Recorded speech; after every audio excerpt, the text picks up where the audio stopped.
এক সুন্দর পাহাড়ি গ্রামে থাকত এক তরুণ রাখাল আর তার ভেড়ার পাল। হঠাৎ ছোপের আড়াল থেকে এক চালাক শিয়াল ভেড়াগুলোর দিকে নজর রাখছিল। রাখাল গাছের নিচে বসে বাঁশি বাজাচ্ছিল। ভেড়াগুলো শান্ত হয়ে বিশ্রাম নিচ্ছিল। শিয়াল মিষ্টি গলায় বলল, তোমার সুর খুব সুন্দর, আমি কি একটু দুধ পেতে পারি?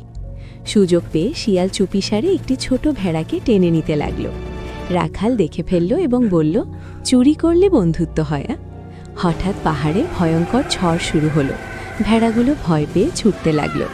ঠিক তখনই শিয়াল লাফ দিয়ে ভেড়াটিকে খাদের কিনারা থেকে বাঁচালো। ঝড় থামলে রাখাল আর শিয়াল ভেড়াদের পাশে বসে রোদ পোহাতে লাগল।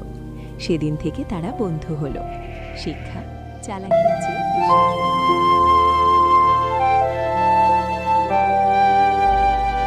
লাইক, শেয়ার এবং সাবস্ক্রাইব করুন। আপনার সাপোর্ট আমাদের অনুপ্রাণিত করে। এখনই এঙ্গেজ করুন।